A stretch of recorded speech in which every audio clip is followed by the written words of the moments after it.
만약에 제 생각대로 장기적으로 인플레이션이나 정부의 지출이 고정적으로 더 늘어나는 고금리 고물가의 과정으로 간다고 하면 이런 그래프가 나타날 가능성이 있다. 예전에는 적립식 주식을 장기 투자했고 채권을 장기 투자해서 추세적으로 하락했다면 지금 어떻게 보면 반대인 거죠. 채권을 고금리를 장기적으로 계속 롤오버하면서 투자를 하셔야 되는 타이밍이고, 지수 관점에서 보면 조금은 참으셨다가 급락할 때 좀 담고 또 올라가면 조금 줄이고 이렇게 하시되, 아까 우리가 기술적으로 성장하는 AI라든가 이런 부분은 분명히 명확한 그림이기 때문에 지수는 횡보할지언정 메가 트렌드인 테크 산업들, 특히 AI라든가 뭐 바이오테크라든가 그린테크라든가 이런 부분들은 꾸준하게 그냥 추세적으로 담아 가셔야 되는 저는 그런 흐름이라고 일단 봅니다. 자본시장이 진짜 오래전부터 기준금리가 내려가길 기다렸고요. 그죠? 미국 같은 경우에. 그리고 기준금리가 뭐 내려가기도 전에 시장금리가 먼저 내려갔었고, 그렇게 기다리다가 이제 미국 같은 경우에 큰 폭으로 금리를 인하했는데 시장금리가 잘 내려가지 않습니다. 오히려 장기금리는 올라가는 추세입니다. 우리도 크게 다르지 않고요. 오래전부터 상당수의 전문가들이 예전처럼 그런 초저금리 시대에 오지 않을 거야 이렇게 주장하시는 분들이 있었잖아요. 그분들 뷰가, 그분들 생각이 이게 좀 맞는 건가 이런 생각도 들고요. 그죠? 만약에 과거처럼 초저금리 시대로 돌아가지 않는다면, 그리고 장기적으로 금리가 점점 더 올라가는 시대에 진입했다면 우리는 뭘 준비해야 할까요? 오늘 이분 모시고, 이분 오랫동안 KB증권의 리서치 센터장으로 계셨는데 좀 학교로 옮기셨더라고요. 숭실대 금융경제학과의 신동준 겸임교수 자리했습니다. 어서 오십시오. 네, 안녕하십니까. 이제 직함이 교수님으로 바뀌셨으니까 수업 듣는 자세로 사실은 매우 관심 있는 부분이고, 실제 이렇게 전망하신 분들도 제가 서두에 말씀드린 많았지만 진짜 그렇게 가고 있는 것 같아서, 물론 더 긴 시계열로 우리가 지켜봐야겠지만, 그렇죠. 그래서 오늘은 전망도 전망이지만 왜 그렇게 될 수밖에 없는지 그 원리들을 하나하나 풀어주시면, 또 워낙 차분하게 설명을 잘하시니까 책을 이거 오셨으니까 또 제가 The Great Shift 대전환기의 투자 전략. 제가 그 KB증권 리서치센터장을 했고, 그 뒤에 이제 WMCIO라고 해서 리테일 쪽에 최고 투자 책임자를 했었는데요. 사실 리서치센터에 있을 때 제가 2020년, 21년 그쯤이었었던 것 같아요. 3프로TV도 나와서 이제 그 중에 한 꼭지를 말씀드린 적이 있었는데, 세상이 좀 바뀌고 있는 것 같습니다. 이게 단기적인 변화가 아니라 지난 한 3, 40년을 이끌어왔던 뭐 경제 논리, 구조, 이론 이런 것들이 바뀌고 있는 전환점이 아닐까요? 라는 얘기들을 이제 투자자들과는 많이 나눴었어요. 그래서 그 중에서 한 꼭지가 이게 경제 성장의 동력이 노동과 자본에서 기술 혁신으로 이동하기 때문에 탈세계화, 보호무역주의가 오더라도 경제는 성장할 수 있습니다. 그리고 주가는 올라갈 수 있습니다. 뭐 이런 얘기들을 한 꼭지를 먼저 말씀을 드렸었는데요. 그때 생각했던 것들이 이제 팬데믹을 거치면서 조금 더 뭐랄까요? 생각이 좀 더 단단해지고 있는 것 같고, 이제 이쯤에는 한 번쯤은 정리해서 젊은 청년들, 왜냐하면 이게 하루 이틀 뭐 1, 2년의 얘기가 아니라 다시 3, 40년의 흐름이 바뀌는 큰 흐름의 전환이라면, 앞으로 노후 자금을 운용하는 우리 뭐 청년들이나 또 이제 자녀들의 자금을 운용하셔야 되는 이제 어르신들도 마찬가지죠. 그래서 이거는 조금 더 긴 호흡에서 한 번쯤은 짚고 설명을 좀 드려야 되겠다라는 마음으로 책을 조금 한가해져서 책을 썼고요. 지금은 이제 숭실대학교에서 학생들 좀 가르치면서 같이 또 고민하고 있는 중입니다. 하나씩 여쭤볼게요. 미국 시장 먼저 여쭤보겠습니다. because 이른바 이제 금리를 크게 내렸고, 그죠? 시장 금리가 내려가야 하는데 왜 안 내려가는 겁니까? 글쎄요, 이게 뭐 왜 안 내려가는 거에 대해서는 단기적으로야 지금 뭐 트럼프 대통령에 대한 당선 가능성이라든가 뭐 고용 지표가 단기적으로 좀 좋게 나온 부분, 이런 부분들이 반영이 되고 있지만, 저는 이제 그 근저에 깔려 있는 좀 더 긴 호흡의 흐름을 좀 보셔야 된다라고 생각을 하고요. 해리슨 후보가 된다고 해서 금리가 그러면 생각했던 것과 다르게 갈 것이냐? 저는 그렇게 보지는 않습니다. 그래서 이거는 누가 당선이 되고 어떤 정부가 들어서더라도 조금 더 긴 호흡에서 장기금리가 기준금리를 인하하더라도 상승하는 이런 국면으로 넘어가고 있다고 보는 거예요. 그러니까 예를 들면 2000년대 초반에 제가 채권 애널리스트 할 때입니다. 네, 이제 주니어로 채권 애널리스트를 했던 시절인데 20년 전에요. 맞습니다. 20년 네. 전이죠. 뭐 2003년, 2004년 뭐 네. 그쯤이었으니까요. 보통 학교에서는 분명히 경제가 성장하면 금리가 상승하고 물가가 오르면 금리가 상승한다 이렇게 네. 배웠거든요. 그런데 그 당시에 경제도 괜찮았고 예를 들면 뭐 나쁠 때도 있었지만 좋을 때도 있었지 않았겠습니까? 그래서 경제는 사이클을 그리면서 좋았다가 나빴다가 물가도 올랐다가 내려갔다가 하는데 금리는 올라갈 때는 조금 올라가고 내려갈 때는 더 많이 내려가고 네. 네, 경제 좋으면 네. 조금 올라갔다가 나빠지면 더 많이 내려가고 그러면서 이게 추세적으로 금리가 좀 떨어졌던 기억이 있어요. 네. 그래서 그때 당시에 교과서적으로 생각하고 나면 이게 도대체 왜 이런 현상이 벌어진지 답이 안 나오는 거죠. 그래서 그때 제가 그 채권의 수급 데이터, 지금은 다양한 자료들을 통해서 우리가 그 데이터를 다운로드 받아가지고 분석을 할 수가 있지만 혹은 뭐 화면에 다 보여주기도 하지만 그때는 다 손가락으로 이렇게 다 쳐서 네. 넣어야 됐던 시절입니다. 그래서 그때 당시에 그거를 혹시 이게 경제가 좋아지고 물가가 변하고 하는 것은 물론 교과서의 얘기지만 실제 지금 금리가 실시간으로 오늘, 내일 이 순간에 금리를 움직이는 건 결국 채권을 사는 사람과 파는 사람의 그러겠죠. 차이 아닌가? 네, 네. 너무 당연한 생각이잖아요. 그래서 뭐 혹시나 하는 마음으로 이제 데이터를 다 종이에 있는 숫자를 보고 손가락으로 다 쳐서 분석을 비교를 한번 해봤어요. 그래서 그랬더니 당시에 제 정확한 기억은 아닙니다만 매달 정부가 더 발행해야 되는, 그러니까 만기가 돌아와서 차환 발행하는 거 말고요. 그건 당연히 더 해야 되고요. 말고 추가로 더 발행해야 되는 이 국채의 네. 양이 있죠. 순발행이라고 하는데 이 순발행 양을 있고 그리고 국민연금하고 생명보험사 딱 두 군데만 놓고 이 두 기관이 매월 매년 순매수해야 되는 더 최소한 사야 하는 채권. 사야 하는 채권들을 비교해 보니까 똑같은 거예요. 근데 투자자는 이 연금하고 보험만 있는 건 아니잖아요. 네, 네. 물론 발행도 국채만 있는 건 아닙니다. 그러나 이 수급이라는 게 이게 채권이 모자라구나라는 게 이제 제가 그때 당시에 이제 생각했던 하나의 네, 케이스였는데요. 과잉 저축이 전 세계적인 과잉 저축이 우리가 통화 정책을 하는데 굉장히 걸림돌이 되고 있고 불확실성을 키운다라는 이야기를 하면서 전 세계적인 과잉 저축이 전 네. 세계적인 화두가 네, 네, 네. 되었습니다. 이제 그때 네. 이후부터 네. 사람들이 이게 베이비 부머 세대들이 1960년대 중반에 탄생한 그리고 70년대 중반 후반까지 태어난 이분들이 노동시장에 취업을 하고 돈을 벌고 노후를 위해서 저축하고 국민연금 가입하고 뭐 생명보험 가입하고 이러면서 네, 네. 전 세계적으로 저축이 굉장히 많이 늘었고요. 이 돈들이 뭐 중국은 말할 것도 없고요. 네. 신흥시장 다 말할 것도 없고 전 세계적인 이 저축이 투자를 훨씬 더 투자보다 훨씬 더 저축이 많았기 때문에 그러니까 돈을 빌리려는 사람보다 네. 빌려주려는 사람이 훨씬 더 많았기 때문에 네. 아까 채권의 발행보다 수요가 훨씬 더 많았기 때문에 금리가 금리는 내려갈 조금 수밖에 올라가고 없는. 많이 네, 내려가고 네. 조금 올라가고 많이 내려가고 이런 네. 현상들이 이제 있었던 거죠. 네. 그래서 그게 지난 1980년대부터 한 2020년 정도까지 네. 팬데믹 터진 한 40년 동안. 한 40년 동안 같은 방향의 흐름으로 왔습니다. 네. 제가 그 그림을 한번 네. 보여주시면 그러니까 정리하면 네, 돈 쓰려는 사람이 많으니 네. 돈 빌리려고 하는 사람은 당연히 이자를 조금만 줘도 될 거 아니에요. 그죠? 굳이 이자를 많이 그렇죠. 쳐줄 필요가 없는 거죠. 그렇죠. 네. 그러면서 점점 40년 동안 조금씩 금리가 내려왔다. 네. 네. 이 준비된 이제 차트를 한번 보시면 네. 이제 80년대부터 지금까지의 이 미국 10년 금리하고요. 하늘색은 연방기금 금리입니다. 네. 그리고 이 오렌지색은 실업률인데요.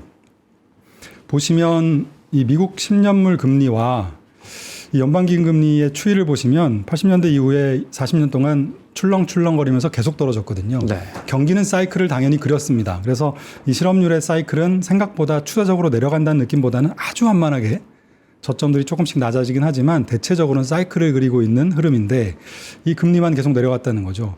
40년 동안 경제가 안 좋았나요? 뭐 물가는 물론 저물가였긴 하지만 40년 동안 경제가 그렇게 계속 나빴던 것도 아니고 팬데믹 터지기 전 한 10년 동안에는 미국 역사상 가장 긴 장기 호황 국면이었거든요. 그럼에도 불구하고 이 금리는 계속 낮아졌던 거죠. 그거에 대한 이제 반전된 분위기가 팬데믹 이후에 이제 급격하게 진행이 되고 있는 상황이라고 저는 생각을 하고요.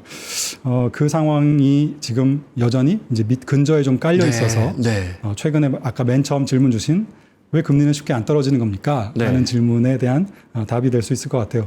저는 그래서 당분간은 최소한 10년, 뭐 길게 보면 또 20, 30년 이상이 되겠죠.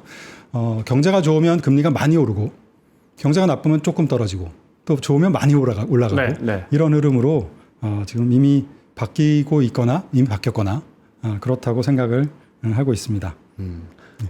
단기적으로는 예를 들어 트럼프가 되던 해리스가 되던 국채 발행을 왕창 할 거라는 전망이 많고 그럼 물론 이제 받아주는 사람의 받아주는 사람이 더 많으면 이제 교수님 말씀처럼 그때 가면 이제 금리는 내려가겠죠. 그런데 뭐 사실 우리 금융 역사에 예측하지 못할 만큼 국채 발행을 많이 하고 있으니까 맞습니다. 그러면 받아줄 사람이 없고 그런 식으로는 단기적으로는 금리는 올라갈 수밖에 없다.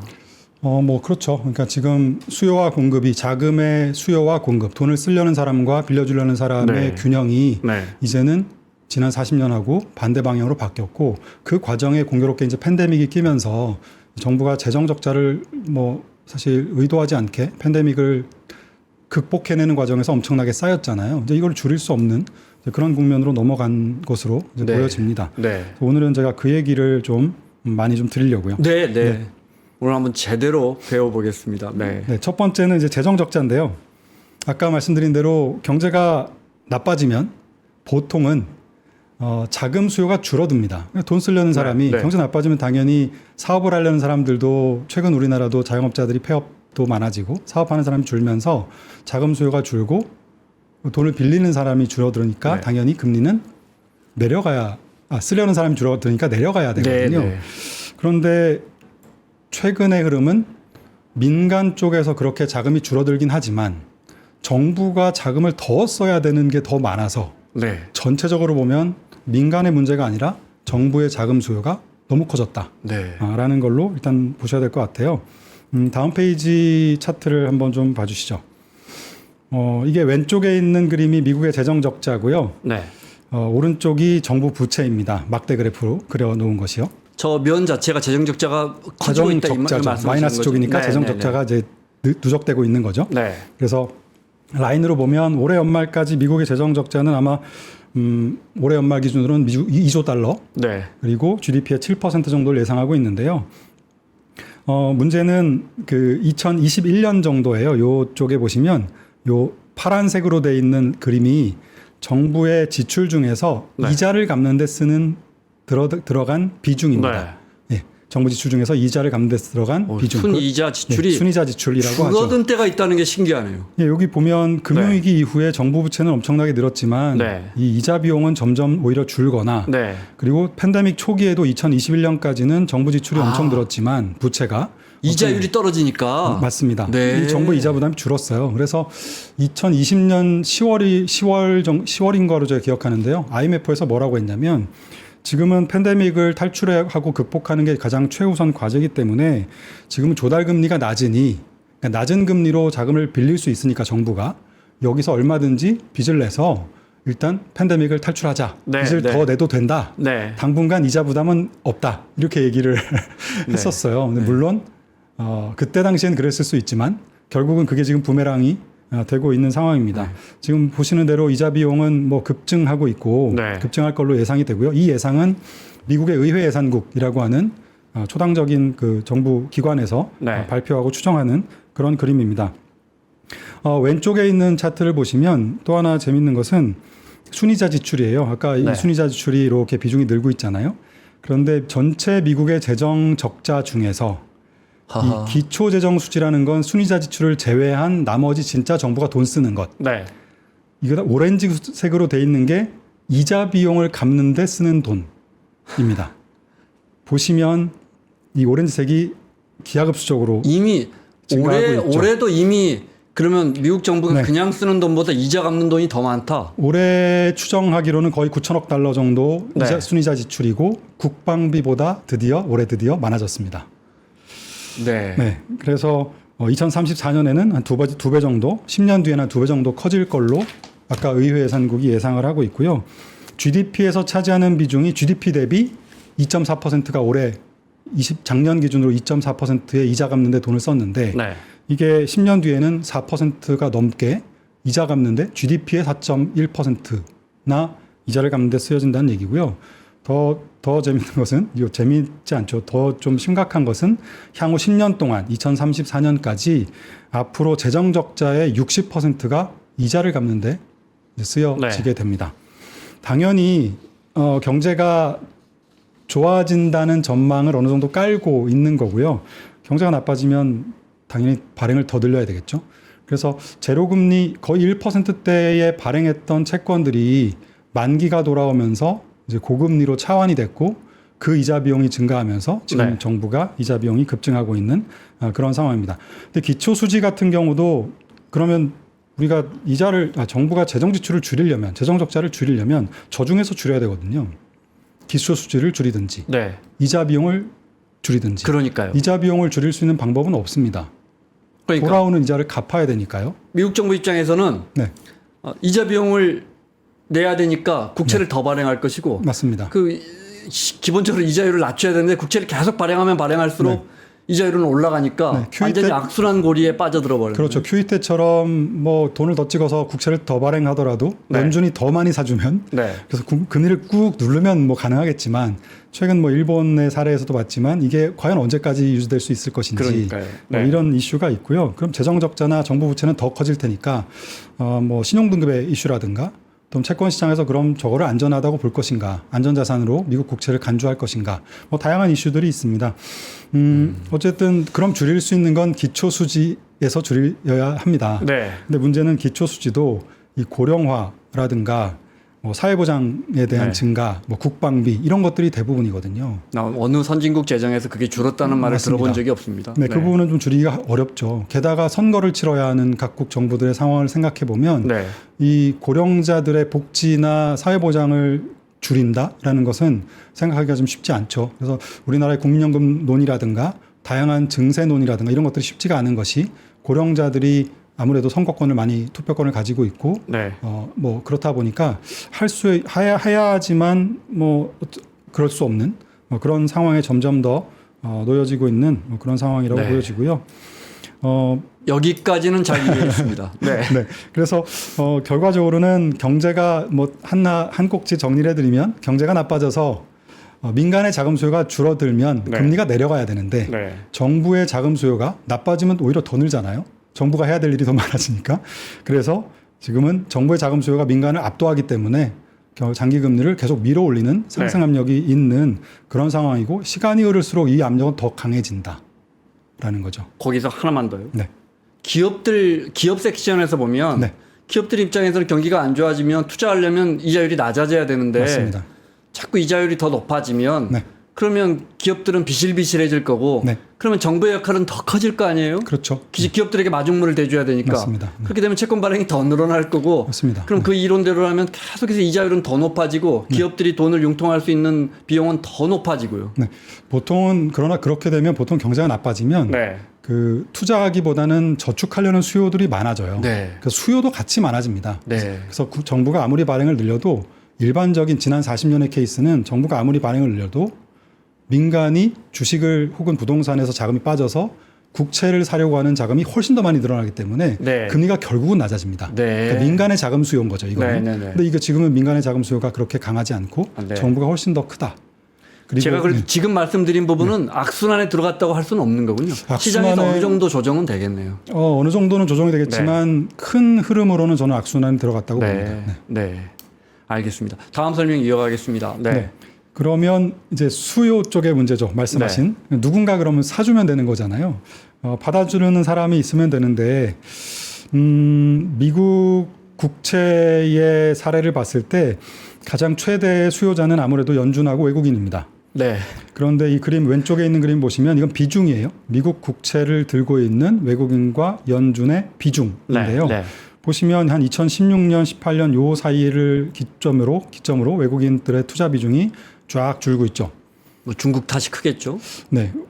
전체적으로 수요 자체는 양은 늘고 있어요. 네. 양은 여전히 늘고 있지만 속도가 굉장히 천천히 늘고 있고요.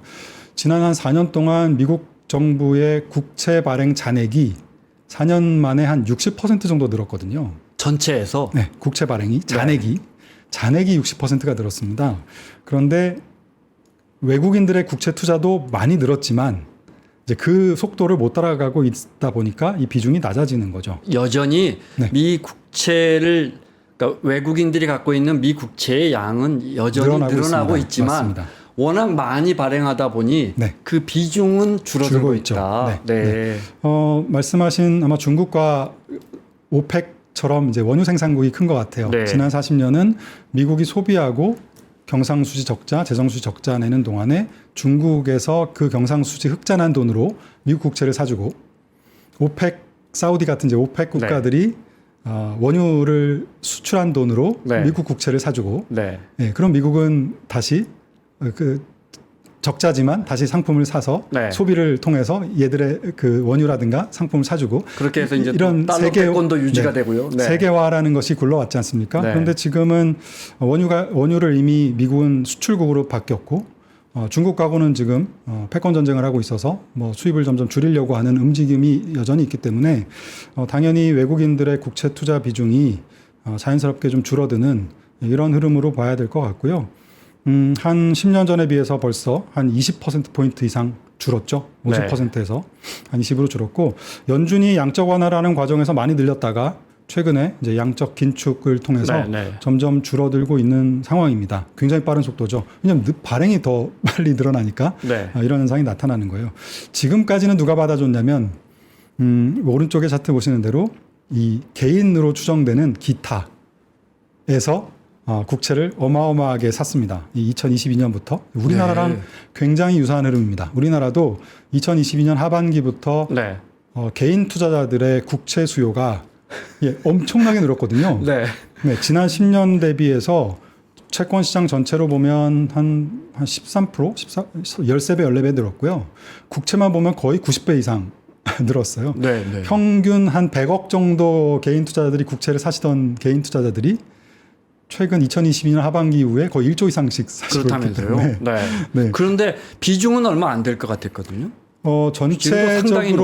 전체적으로 비중은 그 채권 시장 전체에서는 우리나라 같은 경우에는 개인들의 차지하는 비중 2.5% 정도 되는데 그 개인들이 집중적으로 좋아하는 뭐 저쿠폰 장기 국채 이런 것들은 비중이 뭐 10%, 뭐 30% 되는 것들도 있으니요. 어쨌든 그런데 미국도 그렇습니까? 대충 비율은? 데이터상으로 보면 미국도 우리랑 똑같은 상황이었을 거기 때문에 뭐 국채 그 연준의 기준금리 인하가 임박했으니 장기 국채를 사서 자본 차익을 늘리고 싶은 이 마음은 똑같았을 거거든요. 그리고 실제 작년 하반기에 샀던 고객들은 올해 한 적어도 15% 내외 정도의 수익률이 났을 거고요. 그래서 그러면서 이 개인들의 장기 국채 투자가 법인도 일부 포함되어 있고 일부 헤지펀드들도 포함되어 있긴 합니다만 이 추세는 개인들의 흐름이 여전히 강하게 반영이 되어 있는 것으로 일단 판단하고 있습니다. 그래서 이렇게 지금까지는 개인들이 받쳐주면서 어느 정도 채권 시장을 누르고 있었다.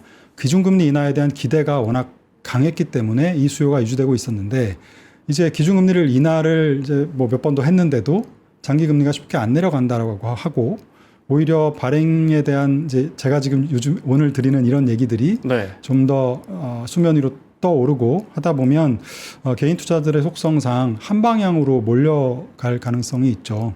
그래서 저는 게다가 비지표 채권들, 그러니까 제일 거래가 많은 채권이 아니라 2019년, 20년, 21년에 발행된 표면금리가 1%대인 절세용 채권들을 많이 갖고 계셔서 이거는 매도할 때 이제 부동산 시장처럼 장외 시장이기 때문에 채권 시장은요, 이 매도할 때 매수가 싹 사라지는 이런 케이스가 많아요.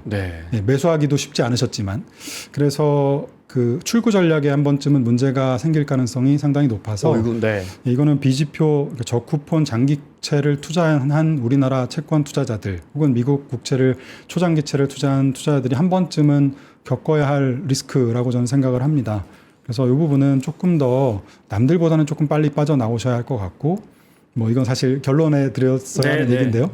또 이따 저 자세한 설명 듣겠습니다. 네, 연준의 금리 인하에 대한 기대가 지금 시장에 반영되어 있는 것보다 약해질 것 같으면, 그러니까 더 강해질 것 같지 않으면 네. 지금이라도 조금씩은 저는 좀 빠져나오시는 게 맞다 이렇게 봅니다. 거기서 하나만 더요. 네. 시장 금리나 장기채 금리가 계속 올라간다면 네. 연준은 오히려 그걸 더 끌어내리려고 네. 금리 인하 압력을 더 가하지는 않나요? 글쎄요, 시장이 경기가 안 좋아질 기준금리만 놓고 보면 네.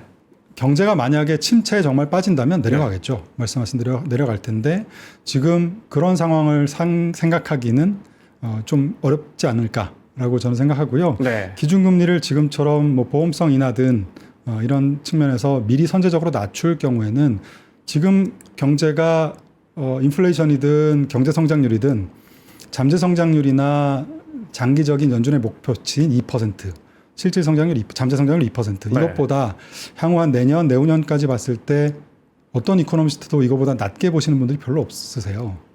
그런데 금리를 지금 낮추고 있는 거잖아요. 네. 그러면 사실 경제에는 오히려 과열이나 인플레이션을 다시 잉태하는 이런 시초가 되고 있다. 되고 있다라고 보고요. 생각보다 아주 침체에 빠질 것 같지 않은데 먼저 내린다면 당연히 미래의 경제 성장, 미래의 인플레이션 압력을 높이기 때문에 단기 금리는 내려가도 장기 금리는 오히려 올라가는 이게 정상적인 채권 시장의 작동 원리입니다. 네. 그래서 그렇게 움직이고 있는 게 최근의 흐름이기도 하고요. 그래서 그런 흐름으로 일단 보셔야 될 것 같아요. 네. 다음 표를 볼까요? 네. 네. 다음 말씀드리고 싶은 것은 아까 제가 기초 수지를 그러면 아까 지금까지 얘기 드린 거는 이자를 갚기 위한 지출이 이게 구조적으로 증가하고 있어서 네. 쉽게 줄이기 어렵다. 그러면 나머지 기초 재정 수지, 그러니까 이자를 갚는 것 제외한 나머지에서 이제 줄여야 되는데요. 네. 문제는 왼쪽 차트에서 보시는 것처럼 지금 이 미국 정부의 복지 지출이라는 것이 GDP의 한 20%대 초반, 22%, 23% 정도 되는데요. 이 차지하는 내용을 보시면 퇴역 군인에 대한 지원 시스템, 사회보장제도, 소득 보장 정책, 뭐 메디케어, 뭐 다 의료비나 네. 사회보장 관련된 정책들이거든요. 줄이기 쉽지 않습니다. 네, 게다가 팬데믹을 거치고 넘어왔기 때문에 더 어려워졌고요. 저소득층이나 줄일만 하면 선거하잖아요. 그리고 실질적으로 취약계층들이 더 힘든 국면이기도 하고요. 네. 그래서 그런 관점에서 보면 이게 기초수지도 줄이기가 쉽지 않다. 더군다나 제가 제목에 공황에는 강하지만 인플레이션은 취약한 자본주의라고 말씀을 드린 것이 이제 제가 3년 전쯤에도 요 얘기 비슷한 얘기를 드렸는데요. 오른쪽 차트를 보시면 굉장히 긴 호흡의 차트입니다. 1700년대 후반부터 지금까지의 차트를 놓고 보면 네. 한 대공황 이전까지는 물가가 내려가기도 하고 마이너스이기도 하고 증가율이요. 플러스이기도 하고 왔다 갔다 합니다. 왜냐하면 경제가 좋아지면 수요가 생기죠. 그럼 물가가 올라갈 테니까 당연히 물가가 올라가면 소비를 줄이잖아요. 그러면서 또 다시 경제가 나빠지고 그렇죠. 그럼 또 디플레이션에 빠지고 디플레이션에 빠지면 물건값이 싸지니까 조금씩 또 수요가 생기고 이러면서 자연스럽게 경제가 아무것도 안 해도 좋아졌다 나빠졌다 이런 사이클을 그리는데요. 방금 표를 한번 다시 보여주실래요? 제가 이렇게 급격하게 인플레이션이 왔다가 인플레이션에서 침체에 빠지면 싸지니까 수요가 다시 생기고 물건값이 싸진 만큼 다시 또 좋아지니까 인플레이션이 발생해서 또 더 많이 소비하지 못하고 뭐 이런 사이클인 거죠. 우리가 경제학에서 배웠던 아주 전형적인 인플레이션과 디플레이션을 왔다 갔다 하는 사이클인데요. 이 대공황을 전후에서부터는 아래쪽이 사라졌잖아요. 저 오른쪽부터가 100년이군요. 물가 상승률이 1950년대 정도부터 해서 마이너스가 사라졌죠. 왜냐하면 우리가 트럼프 대통령 얘기할 때 가끔 얘기했던 1960년대 이후에 린든 존슨 대통령의 위대한 사회 정책 때문입니다. 이때 당시에 대부분의 복지 정책, 뭐 실업급여, 사회보장 이런 정책들의 초안들이 기초가 이때 만들어졌고 이때 보시면 재정 지출에 대해서 차지하는 보장의 비율이 거의 2배 가까이 늘었죠. 네. 그러니까 쭉 오다가 최근 팬데믹을 거치면서 한 번 더 이제 증가한 그런 케이스입니다. 우리가 한 50여 년 전부터 네. 복지를 강화하는 정치 시스템이 자리 잡기 시작하면서 네. 돈을 더 많이 풀면서 네. 기본적으로 인플레는 계속해서 생길 수밖에 없다. 그래서 디플레이션을 막고 네. 어떻게 보면 정부 입장에서는 당연한 거죠. 그러니까 경제가 너무 나빠지고 사람들이 너무 침체에 빠지고 힘들어지면 네. 최소한의 생계는 할 수 있도록 최소한의 삶은 유지할 수 있도록 하단을 좀 막아주자. 네. 그게 뭐 최저임금이라든가 뭐 다양한 사회보장 정책, 실업급여 이런 것들 아니겠습니까? 연금 정책 네. 뭐 이런 것들인데 이제 그런 것들을 하다 보니까 디플레이션은 견뎌낼 수 있는 힘이 생겼어요. 정부 지출이 늘면. 네. 근데 인플레이션이 지금처럼 발생하면 이거를 극복해낼 수 있는 힘이 이제는 부족한 거죠. 네. 그래서 그러면서 인플레이션 자본주의 자체가 이 공황과 디플레이션은 굉장히 강하지만 인플레이션에 좀 취약한 흐름으로 구조로 지금 바뀌어 있는 상황이다. 그런 네. 상황에서 우리가 인플레이션에 대한 이 충격을 한번 받았기 때문에 더 지금 좀 뭐랄까요? 좀 우왕좌왕하고 있는 그런 흐름이라고 보는 그 거죠. 말씀대로라면 우리가 이번에 이제 공급 측면에서 네. 이제 코로나라는 아주 특이한 측면에서 공급이 묶이면서 또 돈을 많이 풀면서 이제 그야말로 양방으로 해서 인플레이션이 아주 크게 글로벌 인플레이션이 생겼는데 네. 그 전에 한 20년, 30년 동안은 인플레가 크게 안 생긴 이유는 뭔가요? 이제 그 얘기를 뒤에 있나요? 네네, 그 얘기를 그럼 순서대로 듣겠습니다. 네, 네, 그 얘기를 알겠습니다. 다음 네. 페이지에서 이제 네, 같이 알겠습니다. 드리겠습니다. 네. 그러면 당연히 이제 사회복지 지출이 늘어나고 하면서 네.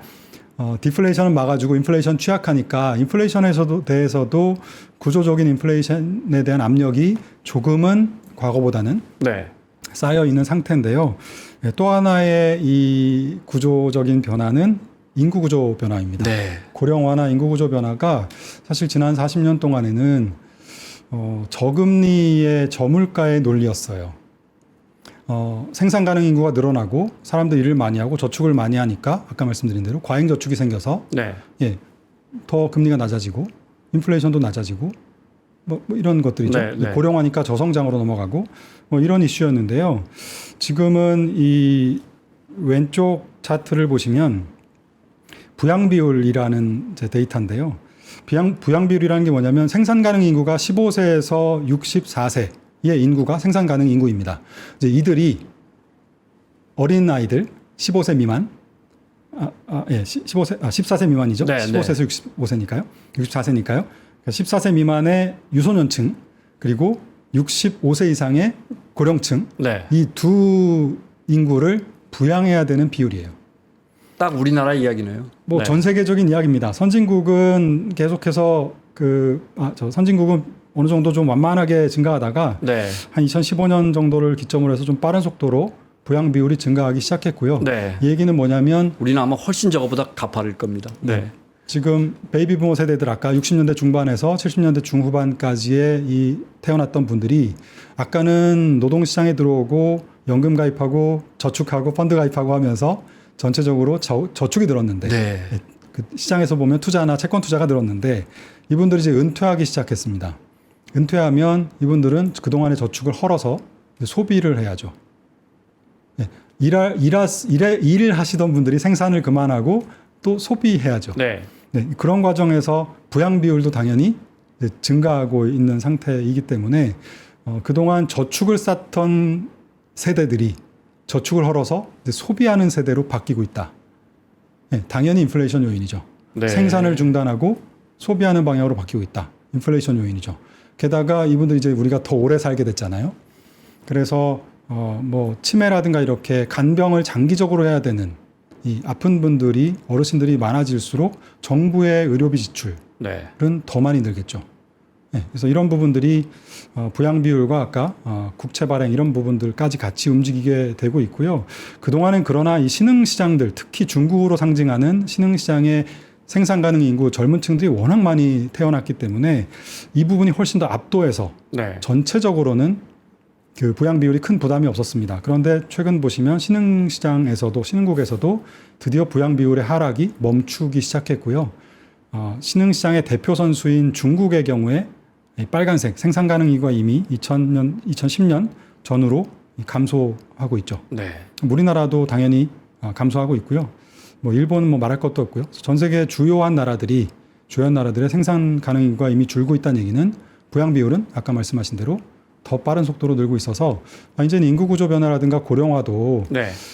그냥 마냥 저금리 저물가의 이슈가 아니라 이제는 고물가 이슈로 인플레이션의 상승 압력으로 차곡차곡 시간이 흐를수록 불리해지는 네. 그런 구조로 좀 쌓여가고 있다. 이렇게. 그래서 비단 미국이나 우리나라뿐만 아니고 전 세계적으로. 근데 지금 중국도 똑같이 보시는 대로 중국도 굉장히 빠른 속도로 2025년, 6년 요때 살짝 뭐 에코 세대이겠죠. 올라가지만 훨씬 더 빠른 속도로 부양 그 생산 가능인구가 감소하기 때문에 부양 비율은 요거를 이제 뒤집어 놓은 차트랑 유사할 테니까요. 예, 뭐 네. 굉장히 부담은 좀 심해지는 추세적으로 생산하고 저축을 줄이면서 소비와 그 어떻게 보면 이제 투자가 늘어나는 투자라는 게 뭐냐면 지금 정부가 하려는 것들은 뭐냐면 아까 그 뭐 팬데믹을 탈출하기 위해서 뭐 미국 정부가 최근처럼 뭐 공장을 이전시키거나 네. 예, 뭐 에너지를 전환하거나 뭐 이런데 굉장히 돈이 많이 들어가는 그리고 코로나를 거치면서 저소득층이나 취약계층을 지원해야 되거나 이런 굉장히 돈이 많이 들어가는 투자가 늘어나고 있잖아요. 실제적으로 2022년 하반기 이후에 미국의 IT 중심의 이 투자가 엄청나게 늘고 있지 않습니까? 네. 그 투자가 증가하는 것도 역시 저축과 투자 이렇게 봤을 때 돈을 쓰려는 사람들인 거죠. 그동안 그렇죠. 더 돈을 네. 빌려주는 사람들보다는 기업이 예. 돈 쓰는 걸 투자라고 하니까요. 네. 그래서 미국이 그동안에는 뭐 굳이 투자할 게 별로 없었는데 이제 에너지 전환과 관련된 것, 그 다음에 공급망 재편과 관련해서 이제 뭐 리쇼어링, 뭐 온쇼어링 이런 거 과정에서 이쪽에서 투자가 늘어나는 부분, 이런 부분들이 전체적으로 인플레이션을 좀 끌어올리는 여러 가지 요인들이 물론 되고 있는 상황입니다. 네. 그 부분 한 번만 더 여기서 잠깐 기본적으로 이제 시장 금리보다 장기채 금리가 더 먼저 오르는 네. 지금 상황에서 그 부분 그 원리를 좀 더 쉽게 설명해 주시면요. 쉽게 말하면 네. 그 2년짜리 금리가 있고요. 10년짜리 금리가 있다고 가정하면 2년짜리 금리는 앞으로 2년 동안의 평균 금리의 개념입니다. 2년 동안 네. 예상되는 평균 금리의 개념. 그러니까 기준 금리를 인하하면 2년짜리 금리는 바로 따라가요. 네. 예, 앞으로 2년 동안의 흐름이니까 크게 다르지 않다고 생각하는 거죠. 그렇겠죠. 네, 2년 만에 뭐 다시 금리를 막 올리거나 하지는 않을 테니까요. 10년짜리 금리는 지금 인하를 하더라도 5년 뒤에 좋아져서 제자리로 돌아온다고 생각하면 사실 평균적으로 봤을 때 제자리에 있는 게 정상인 거죠. 네. 오히려 지금 생각보다 더 세게 금리를 내려서 마치 금융위기 직후 뭐 이럴 때요. 예상했던 것보다 훨씬 더 빠른 속도로 금리를 내리고 돈을 풀면 와 미래에 엄청난 인플레이션이 오는 하이퍼 인플레이션이 오는 네. 거 아니야라는 걱정이 들면서 오히려 그리고 경제도 빨리 회복되겠구나. 그럼 주가도 오르고 금리도 오르고. 미래의 10년, 30년을 거래하는 투자자 입장에서 보면 지금 내리는 속도가 빠르면 빠를수록 뒤쪽이 더 빨리 튀어 올라가는 거죠. 미래 인플레이션, 미래 경제 성장. 네. 네. 그래서 장기 금리가 10년짜리, 30년짜리가 더 올라가는 이런 현상들을 보이는 겁니다. 알겠습니다. 다음 차트 보면 설명 드릴까요? 네. 그래서 결론적으로는 지금 제가 정부의 지출이 증가하고 있다. 그다음에 인플레이션이 구조적으로 증가하고 있다. 네. 이런 얘기들을 주로 드렸어요. 그래서 두 개만 놓고 보면 그 중립금리가 이제 상승하는 요인입니다. 중립금리라는 것은 인플레이션이나 디플레이션 압력이 없이 경제가 뜨겁거나 차가워지지 않고 네. 정상적으로 경제가 갔을 때 가야 하는 네, 네. 평균적인 균형금리의 개념인데요. 이 균형금리의 개념이 지난 팬데믹 이전에 비해서 한 단계 높아졌다는 거죠. 네, 팬데믹을 거치면서 영구적인 침체에 빠질 것이다. 혹은 네. 뭐 지금처럼 당연히 저성장으로 돌아가겠지라고 생각을 하지만 사실은 중립금리가 한 단계 높아졌는데요. 왼쪽에 있는 차트를 보시면 이거는 BIS에서 추정하는 중립금리들인데 실질금리의 개념이라고 보시면 됩니다. 여기서 나오는 중립금리는요. 네. 보시면 팬데믹 이후에 이렇게 한 단계씩 어떤 걸로 추정하더라도 이거 이론적인 금리이기 때문에 정답은 없어요. 어떻게 추정하느냐에 따라 다른데 어떻게 추정하느냐에 따라도 조금씩은 올라가는 흐름으로 일단 그 보여. 밑에는 기관들입니까? 네, 서베이는 기관 투자자들이 서베이한 겁니다. 네, 서베이한 각 기관별로 봤을 때도 네. 이렇게 한 단계 높아진 금리로 이제 확인이 되고요. 금리의 균형 수준이 여러 기관들을 봐도 전반적으로 올라가고 있다. 네, 이렇게 전망을 하고 있고요. 금리는 실질 성장률 더하기 인플레이션 물가니까요. 네. 그리고 오른쪽에 있는 것이 제가 계산을 해본 건데요. IMF의 전망치를 넣고 이제 계산을 해본 겁니다. 뭐 다른 기관의 전망치를 넣어도 크게 다르지 않아요. 팬데믹 터지기 전에 뉴노멀 시대의 2011년부터 19년까지의 한 10년 가까운 기간의 평균적인 실질 성장률과 물가 하고요. 네. 올해와 내년에 예상되는 성장률과 물가 두 개를 비교해 본 겁니다. 네, 팬데믹은 이제 벗어났잖아요. 네. 네. 벗어났으니까 비교해 보면 미국의 사례를 딱 대표적으로 보시면 지난 팬데믹 이전에 비해서 실질 성장률은 조금 더 높아질 걸로 예상이 되고요. 네. 파란색입니다. 대신 이 오렌지색으로 되어 있는 물가 상승률이 한 0.6, 0.7 가까이 더 높아져서 전체적으로는 0.8% 정도가 팬데믹 이전의 10년 동안에 비해서 균형금리 수준이 높아졌다는 거죠. 네. 네. 물론 이거는 단순하게 올해와 내년 팬데믹의 영향력에서 벗어났다고 생각하는 올해와 내년 정도의 전망치와 지난 팬데믹 이전의 10년 전망치를 비교한 단순한 비교입니다만 저는 많은 시사점이 있는 것 같아요. 그래서 실질 성장률이 더 높아지면서 전체적인 균형금리가 올라갔다면 네. 주가에 훨씬 더 편안한 상황이 됐겠지만 지금은 물가가 더 많이 올라가면서 그 전체적인 성장이 올라가고 그 균형이 올라가고 있기 때문에 네. 중립금리가 올라가고 있기 때문에 연준이 금리를 낮추더라도 이 이론에 의하면 옛날처럼 낮출 수 없는 거죠. 적어도 네. 0.8보다는 기준점이 올라가 버렸어요. 기준점이 올라갔다는 거죠. 네. 선진국들을 비교하면 기준점은 그 덜 올라갔지만 네. 실질 성장은 내려갔기 때문에 선진국 미국을 제외한 나머지 경제가 별로 안 좋다는 의미고요. 우리나라는 더하죠. 우리나라는 균형점이 바뀐 게 없는데 실질 성장이 더 많이 나빠졌고 네. 물가가 올라가면서 균형점이 같아진 거니까 사실 실질 성장의 개념에서 봤을 땐 굉장히 안 좋은 이런 상황인 거죠. 우리도 그래도 한 지난해 올해하고 내년에 한 2% 성장한다고 봤을 때 네. 근데 이제 지난 10년 팬데믹 이전 10년 동안과 비교한 거니까요. 그때는 아무래도 조금 더 성장했을 테니까요. 네, 그렇죠. 네. 그래서 기본적으로는 아까 중립금리가 올라간 배경은 첫 번째는 아까 미국의 재산업화라고 부를 네. 정도로 미국의 탈세계화를 극복하기 위한 이 탈세계화에서 패권을 쥐기 위한 이 공급망 재편, 네. 뭐 에너지 전환 이런 것 때문에 대규모의 신규 투자가 발생하고 있다. 이런 부분이 하나 성장을 끌어올리는 요인에 지금 초입에 있다고 생각하고요. 네. 당연히 인플레이션 요인이기도 하죠. 왜냐하면 멀리 있는 싼 노동력과 싼 그 원자재를 써서 네. 우리가 세계화 시대에 수입하고 수출하고 했었는데 지금 가까이 있는 비싼 노동력과 비싼 원자재를 써야 하고 네. 덜 품질이 덜 좋은 물건을 감수하고 또 써야 하는 이런 흐름으로 바뀌었지 않습니까? 네.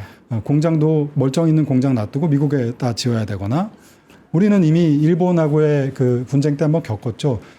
그걸 뭐라고 하죠? 기초 소재를 해외에 의존했다가는 큰일 나는구나. 그래서 우리나라 안으로 좀 품질이 떨어지더라도 안에서 키워야 되고 만들어야 되고 그러다 보면 당연히 비용이 올라가죠.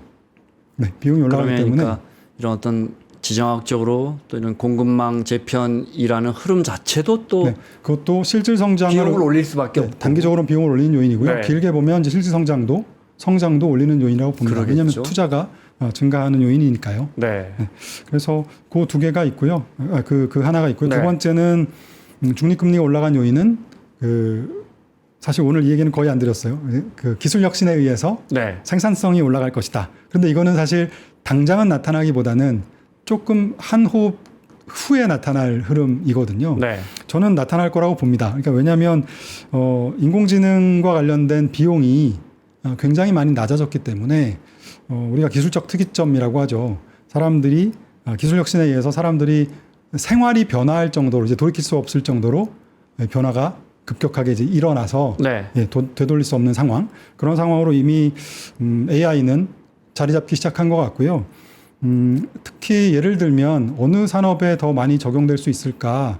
뭐 여러 가지 케이스들이 있겠지만 특히 의료 산업 같은데 훨씬 더 빨리 접목될 수 있지 않을까 싶어요. 네. 예를 들어서 진단하거나 판독하는 데 들어가는 상당한 장비의 비용, 사람의 리스크 이런 것들을 인지 노동을 줄여주기 때문에 네. 마치 예전에 냉장고와 세탁기가 사람의 물리적인 노동을 줄이면서 생산성 그 시간에 딴 거를 우리가 할 수 있어서 생산성을 끌어올렸듯이 또 그 시간에 우리가 여가를 즐기면서 엔터테인먼트 산업이 네. 성장했듯이 지금은 이제 인지 노동을 줄여주면서 뭘 하지, 뭐 먹지, 어디 가지, 그 다음에 이거 왜 이러지 찾아보면 요즘 다 해주잖아요.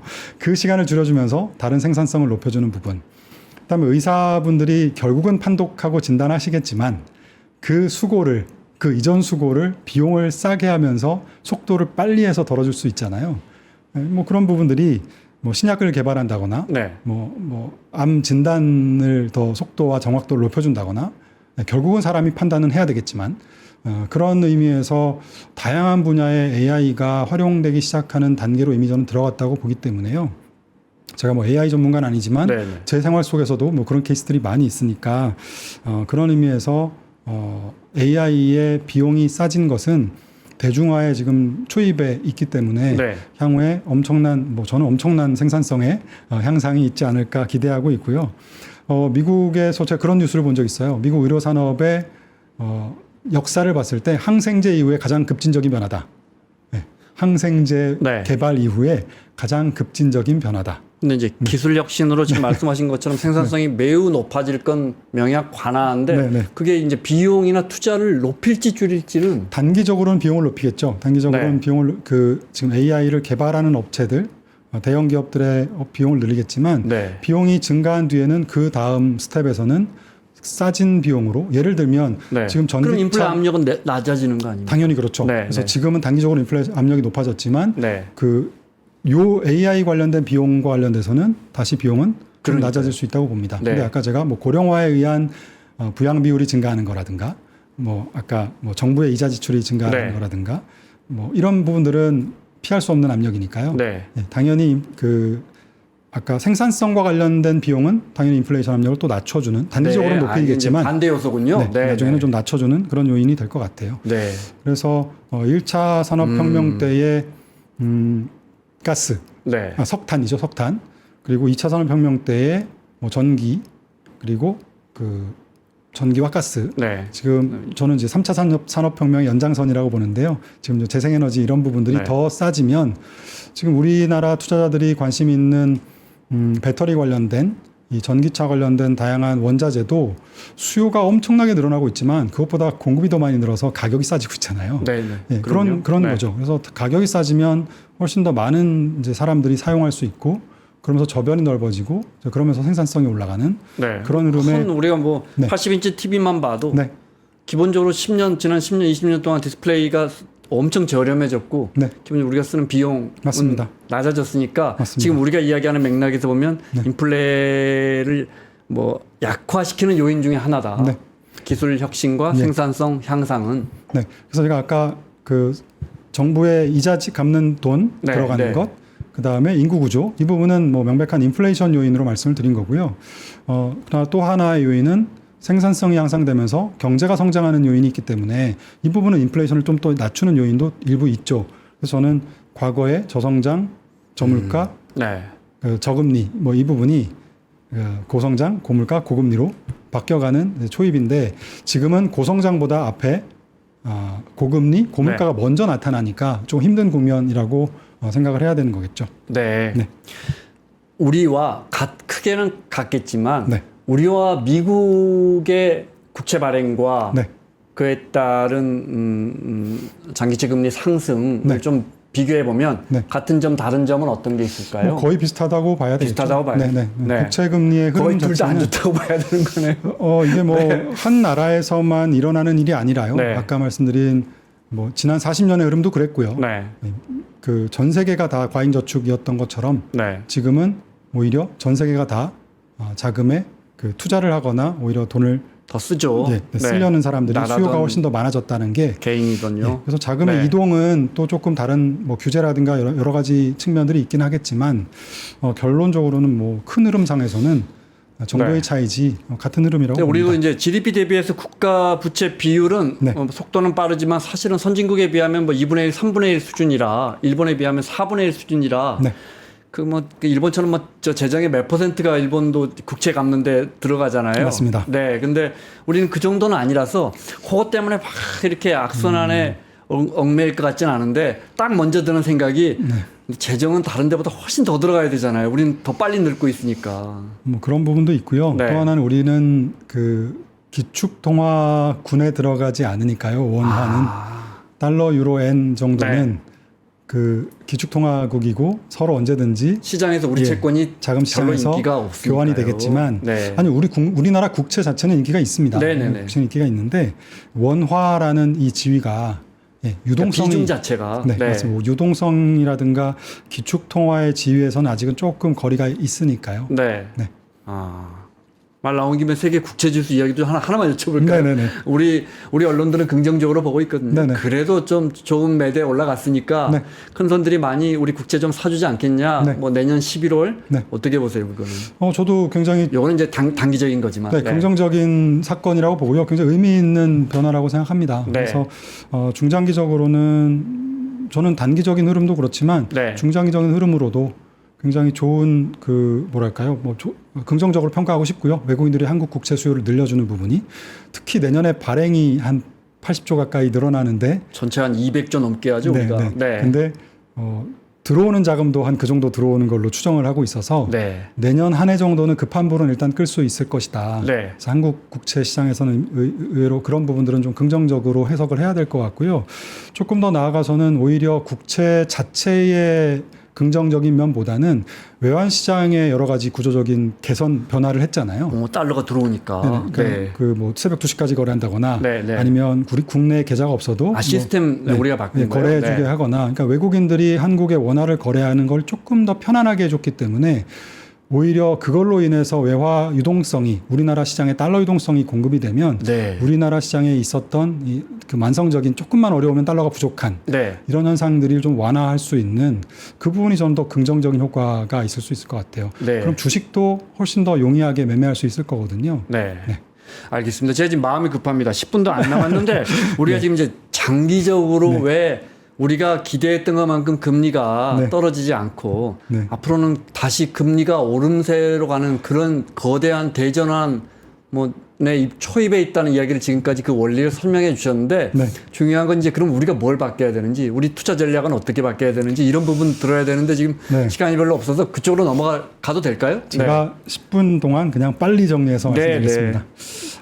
이 첫 번째 장표는 아까 제가 잠깐 말씀드렸던 부분이에요. 그러니까 파란색으로 되어 있는 건 향후 연준의 지금 전망이고요. 빨간색으로 쳐 있는 거는 잠재 성장률이나 연준의 물가 목표치죠. 네. 어떤 기관도 저는 이 밑으로 연준의 물가 목표치나 잠재 성장률 밑으로 전망하는 데를 별로 본 적이 없습니다. 향후 한 내년, 내후년 정도를 봤을 때요. 그러니까 과감하게 연준이 금리를 인하하면 할수록 지금은 오히려 과열과 인플레이션을 잉태할 리스크가 있다. 네. 뭐 엄청난 단기적으로 큰 건 아니지만 그래서 주식시장에는 저는 나쁘지 않다고 생각하고요. 주식시장을 저는 긍정적으로 보고요. 오른쪽의 차트는 뭐냐면 물가는 안정되어 있지만 2%대로 안정되어 있지만 2021년 이후만 놓고 보면 이미 물가는 20% 이상 미국 기준으로 보면 올랐다. 20% 오른 데서 지금 2.5% 오른 것이지 물가가 내려가고 있는 게 아니거든요. 그렇죠. 이제는 슬슬 사람들이 내 월급으로 물가를 감안하면 옛날에 살 수 있었던 걸 다 못 사는구나라는 걸 깨달았습니다. 그래서 이제는 아마 임금을 올려달라는 요구들도 꽤 강하지 않을까라고 생각을 해서요. 역시 이 부분도 인플레이션에 대한 요인이고요. 마지막 말씀드리기 전에 되게 중요한 시사점이 있는 차트인데요. 연준에서 얼마 전에 한 재작년인가요? 작년쯤에 그 중립금리가 지금 우리가 균형금리나 중립금리 얘기를 하고 있었잖아요. 균형이 되는 기준이 되는 금리 이게 두 개다라는 그 논문을 발표를 했었어요. 뭐냐면 하나는 실물 경제를 책임지는 균형금리가 있고 이게 우리가 여태까지 알고 있는 자연스러운 균형금리입니다. 균형금리는 완전 고용과 물가 안정을 추구하는 균형금리이죠. 그런데 이거 말고 금융경제, 그러니까 주식시장, 뭐 채권시장 이런 시장의 관점에서 봤을 때 여기에 적용되는 혹시 균형금리가 따로 있는 건 아닐까? 예, 균형금리 관점에서, 금융안정 관점에서요. 네. 그래서 이게 왜 따로 생겼다고 그렇게 생각을 하냐면 예를 들어서 금융위기 이후에는 통화정책을 많이 썼지 않습니까? 통화정책을 써서 기준금리를 낮춰주고 네. 채권을 매입해주고 이렇게 되면서 그 실물경제의 균형금리보다 금융시장에서의 균형금리가 훨씬 낮아졌다는 거죠. 아니, 높아졌다는 거죠. 네, 죄송합니다. 네, 네, 네. 네, 높아졌다는 거죠. 그래서 금융을 관장하는 균형금리가 높고 실물이 여기 있기 때문에 실물보다 연준의 기준금리 이거보다 낮춰서 운용을 하잖아요. 네. 그러니까 더 위에 있는 금융 관점에서 보면 굉장히 완화적인 거죠. 실물은 조금밖에 차이가 안 나는데 그래서 네. 실물 경제는 우리 팬데믹 이전에 한 10년 동안 경제는 불안불안하고 삐걱삐걱거리는 것 같은데 주가는 계속 오르죠? 라고 질문했던 것이 네. 이제 그런 맥락입니다. 기준금리가 여기 있고 실물 경제의 균형은 여기 있는데 금융 경제를 관장하는 균형금리 더 위에 있었던 거죠. 그런데 팬데믹을 거치면서 트럼프 대통령 이하 대부분의 나라들이 재정을 엄청나게 늘렸습니다. 통화 정책보다는. 네, 그러면서 네, 이게 네. 뒤집어진 거죠. 이게 뒤집어지다 보니까 실물이 이제 금융이 밑에 있고 네. 실물 경제를 관장하는 기준금리가 균형금리가 더 위에 있습니다. 그러면 기준금리는 실물 경제에 따라서 움직인다고 했잖아요. 그럼 이걸 보고 움직이거든요. 그러니까 이 가운데 있는 거죠. 네. 그러면 경제는 이 가운데 있으니까 넉넉해서 경제는 생각보다 안 나쁜 거예요. 기준금리 올려도. 그런데 조금만 올릴 것 같으면 이 밑에 있는 금융시장에 여기가 한 네. 번씩 발작을 일으키는 그랬죠. 거죠. 네. 영국 국채시장에 한번 발작을 일으키고 네. 작년에는 미국의 은행들이 파산하고 뭐 이런 다양한 PF 관련된 것도 마찬가지의 개념일 텐데 네. 그래서 이 연준의 이 연구의 내용입니다. 혹시 이게 두 개가 바뀐 건 아닐까? 그렇다면 그런 관점에서 연준이 계속해서 기준금리를 지금처럼 금융시장이 불안해서 금융안정 차원에서 보험성으로 금리를 인하하거나 이렇게 하다 보면 당연히 이 금융시장은 발작을 일으키지 않겠지만 실물 경제는 훨씬 더 완화적인 네. 수준에서 생각보다 고용지표라든가 인플레이션 데이터들은 시장이 생각하는 것보다는 꾸준하게 좋게 나올 수가 있고 금융시장은 여긴 살려야 되니까 얘보다는 또 얘를 조심하면서 기준금리를 운용할 거기 때문에 저는 경제가 나빠져서 침체가 오기보다는 뭔가 금융시장의 불안정을 건드려서 네. 그러니까 지난 2년 동안 그런 최근에도 올해도 뭐 10% 이상 주가가 네, 급락하거나 이런 케이스들이 가끔 발생하거든요. 경제는 견조해도. 그래서 이런 형태의 흐름들이 앞으로는 자주 발생할 것이다. 금융시장 변동성은 맞습니다. 커질 수밖에 없다. 네, 그럴 것이다. 그렇기 때문에 전략적으로 보면 네. 마지막 페이지를 보시면요. 오른쪽에 있는 그림입니다. 과거의 인플레이션이 추세적으로 이렇게 올라가던 1960년대, 70년대의 사례를 보면 물가가 15년 장기 저물가 갈 때는 주가가 15년 동안 올랐고요. 네, 미국 사례입니다. 네. 미국이 아까 린든 존슨 대통령 이후에 물가가 오르락 내리락 이렇게 오르락 내리락 하는 이 과정에서는 주식시장은 15년 동안 횡보했어요. 네. 물론 횡보했지만 중간에 침체도 있었고요. 그런데 주가가 빠졌다가 이렇게 급등하는 구간도 분명히 존재하거든요. 이 근방에 있었던 분들은 15년 동안 장기 횡보했다고 느끼지는 않을 겁니다. 그냥 변동성이 크다고 물론요. 느꼈겠죠. 네. 그래서 만약에 제 생각대로 장기적으로 인플레이션이나 정부의 지출이 고정적으로 더 늘어나는 구조적으로 좀 고금리 고물가의 과정으로 간다고 하면 이런 그래프가 나타날 가능성이 있다. 그렇다면 주가는 그냥 지수 관점에서 보면 장기적인 횡보장 큰 변동성을 놓고 위아래 움직이는 장기적인 변동성의 장세일 텐데 네. 이런 상황에서는 당연히 배당이 전체 지수의 지난 30년 동안 보면 배당이 50% 이상이거든요. 네, 배당 네. 수익률이. 그래서 배당이라든가 금리가 높으니까 고금리 채권들을 단기 채권들을 좀 많이 담으셔야죠. 네. 금리가 올라가도 어느 정도 견뎌낼 수 있는. 네. 그래서 작년 4분기부터 지금까지는 장기 채권의 수익률이 굉장히 좋았지만 앞으로 그렇게 나오기는 쉽지 않을 거라서 지금은 단기 채권들을 오히려 예전에는 적립식 주식을 장기 투자했고 네, 네. 채권을 장기 투자해서 추세적으로 하락했다면 지금 어떻게 보면 반대인 거죠. 채권을 고금리를 장기적으로 계속 롤오버하면서 네. 투자를 하셔야 되는 타이밍이고 주식을 어떻게 보면 큰 박스권에서 지수 관점에서 보면 조금은 참으셨다가 네. 급락할 때 좀 담고 또 올라가면 조금 줄이고 이렇게 네. 하시되 아까 우리가 기술적으로 성장하는 AI라든가 이런 부분은 분명히 명확한 그림이기 때문에 지수는 횡보할지언정 메가 트렌드인 테크 산업들 특히 AI라든가 뭐 바이오테크라든가 뭐 그린테크라든가 이런 부분들은 꾸준하게 그냥 추세적으로 담아 가셔야 되는 네. 저는 그런 흐름이라고 일단 봅니다. 아쉽지만 마무리해야겠습니다. 네네. 예전에 제가 처음에 이 질문 드리려고 했는데 왜 저 응팔에서 맨날 이 사례 나오잖아요. 응팔에서 저 성동일 씨가 그때 네. 아이고 뭐 저축해봤자 이자 19% 네네. 밖에 안 준다는 거 뭐 이렇게 맞습니다. 예금 이자가 불과 한 30년 전에 20% 넘었었죠. 네. 장기적으로는 이제 우리 거기까지는 아니더라도 네. 장기적으로 저금리 시대와 우리가 이제 안녕하고 점진적으로 금리가 올라갈 수밖에 없다고 가정한다면 네. 그러면 사실은 이제 현물 시장에서는 네. 예를 들어 친구가 미용실을 차리려고 빚내서 미용실을 차리려고 하거나 기업이 어디 필드 투자를 하려고 하거나 이런 것들에게는 다 안 좋은 악재일 수밖에는 없는 거예요. 근데 뭐 경제가 네. 저는 경제가 침체에 빠진다는 전망을 드린 게 아니니까요. 네. 그런 게 아니니까 분명히 성장하는 메가 트렌드의 산업들이 존재하고 제가 너무 부정적인 말씀만 드린 것 같아요. 아닙니다. 네. 메가 트렌드인 산업들이 존재하고 네. 그 산업들은 아까 지수는 횡보할 장기적인 박스에서 횡보할지언정 추세적으로 우상향하는 산업들이 분명히 존재하잖아요. 네. 올해 같은 경우도 테크 IT 미국 기준으로 보면 IT하고 유틸리티 뭐 전력 인프라 관련된 거니까요. 네. 그리고 커뮤니케이션 서비스 이 세 업종을 제외하면 대부분 다 평균 이하, 그러니까 지수보다 못 오른 섹터들이거든요. 네. 8개, 9개 섹터들이 다 그랬어요.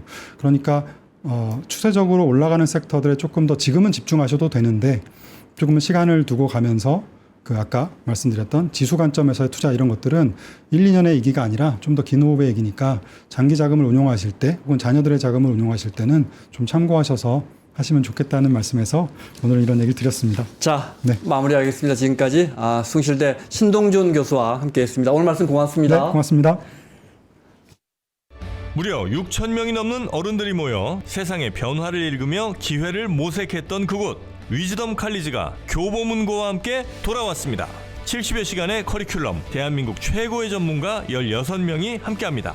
투자와 경제, 임형록, 정채진, 조영무, 박석중, 국제, 강성용, 최준영, 신은철, 심리, 김경일, 서은국, 예술, 전원경, 테크, 권석준, 도시, 김시덕, 과학, 김범준, 창의, 최인아, 여기에 월가의 전문가 펀드 스트랩 창업자 톰 리 그리고 스노우폭스 그룹 창업자 김승호 회장과 함께하는 스페셜 세션까지 최저 수강료 그리고 최대 혜택의 시기 얼리버드 마감 전 지금 수강 신청하십시오. 영상 아래 링크를 클릭하시면 자세한 내용을 확인하실 수 있습니다.